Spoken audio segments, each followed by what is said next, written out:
जय जिनेन्द्र। इस वीडियो में हम अंतराय कर्म की 5 उत्तर प्रकृतियों को अच्छी तरह समझेंगे। ये 5 हैं: दान, लाभ, भोग, उपभोग और वीर्य अंतराय कर्म। जनरली जीव के द्वारा दान देने की भावना उत्पन्न होने पर भी दान न दे पाने को हम अंतराय कर्म का उदय मान लेते हैं, लेकिन ऐसा मानना ठीक नहीं है। हम सब जानते हैं कि पहले से 12वें गुणस्थान तक सभी जीवों के निरंतर दान अंतराय कर्म का उदय रहता है। इसमें एकेंद्रिय निगोद भी समाहित हैं। अब उस एकेंद्रिय के क्या दान देने की भावना होगी और क्या दान वह दे नहीं पाएगा। अब इस पूरे कथन को जैन दर्शन के परिप्रेक्ष्य में समझें। दान देने की भावना का उत्पन्न होना एक शुभ भाव है, पुण्य का सूचक है, अंतराय कर्म का उदय नहीं है। दान देने की भावना हो और वह जीव दान न दे पाए, उसे अवसर न मिल पाए, तब भी शुभ भावों के कारण उसके पुण्य का उपार्जन होता है। अंतराय आदि कर्मों के उदय का कारण नहीं है वह। श्रावक के 12वें व्रत यथा समविभाग व्रत में प्रतिदिन भोजन करते समय साधु को आहार देने की भावना करना आवश्यक है। उससे भी उसका बहुत भाव रूप फल मिल जाता है, क्योंकि शहरों में साधु को दान देने का संयोग तो उसे कदाचित ही मिल पाता है। इसलिए ध्यान रखें कि दान देने की भावना हो और वह व्यक्ति किसी कारण से दान न दे पाए, उससे वंचित रह जाए, तो वह उसका दान अंतराय का उदय नहीं हो सकता। सिंपल है, दान देने की उदारता की भावना लोभ कषाय में कमी होने से आती है। यह एक आत्मगुण है, शुभ संकेत है, घाती कर्म का उदय नहीं है। तब प्रश्न है कि फिर दान अंतराय है क्या? देखिए, दान देने की भावना ही न जगना अथवा उस भोग्य पदार्थ की कामना होना अथवा दान देकर उसका अभिमान करना, उसे प्रदर्शित करने की भावना रखना और उसे दूसरों के सम्मुख जतलाना आदि दान अंतराय कर्म के उदय एवं बंध के हेतु हैं। इसी प्रकार हम लाभ अंतराय कर्म को समझें। सांसारिक वस्तुओं, धन, वैभव का लाभ न हो पाना लाभ अंतराय नहीं है। कामना की पूर्ति न होने से जो कमी महसूस होती है, उस कमी से ही दुख होता है और वही लाभ अंतराय है। प्राणी मात्र के लाभ अंतराय का उदय 12वें गुणस्थान तक रहता है। संपन्न वही है जो अभाव रहित है। अभाव दरिद्रता का द्योतक है। अभाव का अनुभव तभी होता है जब हमें कुछ पाने की कामना होती है। कामना की उत्पत्ति के साथ अभाव, दरिद्रता, दुख आदि जुड़े हैं। कामना के त्याग से ही दरिद्रता का अंत संभव है। पाना शेष न रहना ही सच्ची समृद्धि, संपन्नता एवं लाभ है। पूर्ण रूप से कामना रहित होना वीतराग होना है। अतः वीतरागता से ही सच्ची समृद्धि व संपन्नता की संपूर्णता है, जिसका अंत फिर कभी नहीं होता है। अर्थात जहाँ वीतरागता है वहाँ अनंत समृद्धि है। इसे ही अनंत लाभ कहते हैं और इस अनंत लाभ का अंतराय ही लाभांतराय है। इसके पश्चात भोग अंतराय। विषय भोग के सुख की इच्छा आत्मा के निज स्वभाव के सुख की बाधक इच्छा ही भोग अंतराय कर्म है। इंद्रियों और मन के माध्यम से, वस्तु, परिस्थिति आदि से मिलने वाले भोग का सुख सीमित होता है, कभी पूर्ण नहीं होता है।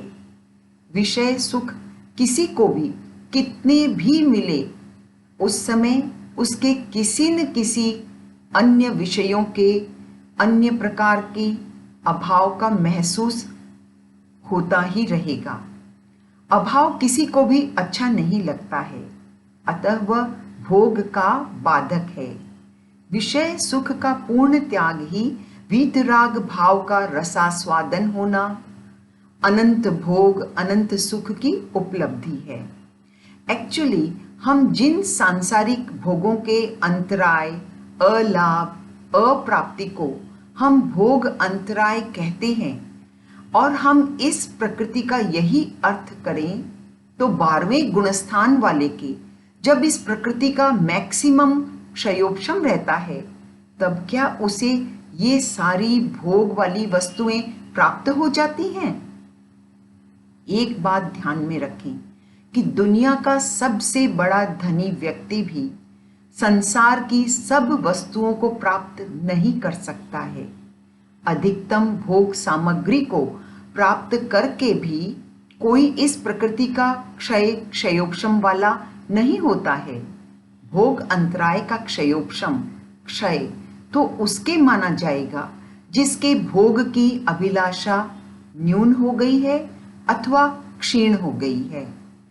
भोग की वस्तुओं और उनकी अभिलाषा के साथ हम भोग अंतराय कर्म से मुक्ति नहीं पा सकते हैं। अब हम अंतराय कर्म की अंतिम उत्तर प्रकृति वीर्य अंतराय कर्म को समझेंगे। वीर्य सामर्थ्य का द्योतक है, अतः सामर्थ्य की अभिव्यक्ति वीर्य कहलाती है। समर्थता का अभाव, उसका अनुभव वीर्य अंतराय कर्म है।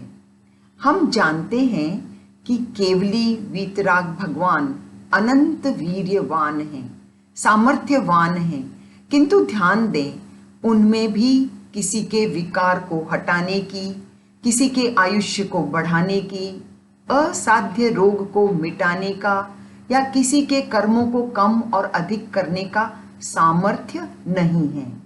वे केवल किसी के आत्मिक दोषों को, उसके अवगुणों को अपने उपदेश द्वारा मिटाने का और उसके गुणों को प्रकट करने का सामर्थ्य रखते हैं।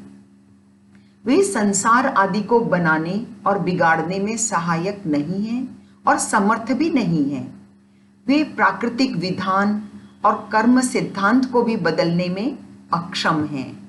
तब एक प्रश्न उठना स्वाभाविक है, फिर वे अनंत वीर्यवान कैसे कहलाते हैं? यहाँ पर पहले तथ्य को समझें कि अनुकूल प्रतिकूल घटनाएं, परिस्थितियां, स्थितियां किसी भी साधक का कुछ भी बिगाड़ने में समर्थ नहीं है। ये हानि, लाभ, बनाव, बिगड़ाव आदि उनके लिए निमित्त बनती हैं जो इन पदार्थों के भोग को भोगना चाहते हैं, क्योंकि भोग की पूर्ति परिस्थिति आदि इस पर निर्भर करती है। एक त्यागी के लिए तो सभी परिस्थितियां समान अर्थ रखती हैं। इसका अर्थ है कुछ भी मायने नहीं रखती हैं, कारण जो भी परिस्थिति हो उन्हें उसका भोग करना ही नहीं है। राग का निवारण त्याग या संयम से होता है, और त्याग और संयम में परिस्थितियों का महत्व नहीं है। वो कैसी भी हो, एक साधक उसे अपने अनुकूल बना ही लेता है। अनंत वीर्य के रूप में उसे अनंत आत्म वीर्य की उपलब्धि होती है। अंतराय कर्म की पांचों उत्तर प्रकृतियों को समझने के पश्चात अंतराय कर्म का हमारा कॉन्सेप्ट अब क्लियर हो जाना चाहिए। पुनः दोहराती हूँ, ये धन, वैभव, गहने, कपड़े, मकान, कार, वाहन चालक, नौकर, चाकर, खाद्य सामग्री और उपभोग की अन्य सामग्रियों को प्राप्त करना अंतराय कर्म का क्षयोपशम भाव नहीं है। और इन सब को प्राप्त न करना भी अंतराय कर्म का उदय भाव नहीं है। अंतराय एक घाती कर्म प्रकृति है जिसका संबंध आत्मा के गुणों का घात करने से है। यह घात दोषों से, विकारों से, अंतराय कर्म के औदायिक भाव से होता है। अंतराय के उदय से दोष एवं विकार उत्पन्न होते हैं। जब विषय भोग ही दोष हैं, दुख हैं, तो इन भोगों की पूर्ति में सहायक सामग्री को प्राप्त करके हम उसे अंतराय कर्म का क्षयोपशम कैसे कह सकते हैं? प्रश्न है कि फिर अंतराय कर्म का क्षयोपशम कैसे होता है?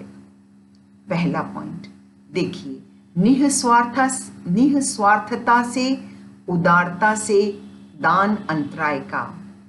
दूसरा, निष्काम भाव से लाभ अंतराय का।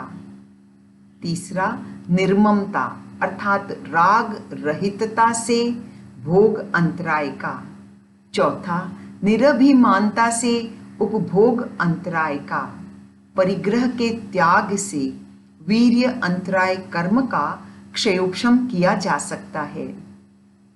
घाती कर्म के क्षयोपशम से हमारा आत्मगुण प्रकट होता है, जिससे वस्तुओं को पाने की अभिलाषा तथा भोग उपभोग करने की इच्छा ही कम हो जाती है। यहाँ पर हमारे उत्तर प्रकृतियों का विवरण समाप्त होता है। कृपया ध्यान दें, वेदनीय और गोत्र की उत्तर प्रकृतियां इन दोनों मूल कर्मों को समझाते समय ही विवेचित कर दी गई थी, अतः मैं उनका पुनरावर्तन आवश्यक नहीं समझती हूँ। जय जिनेंद्र।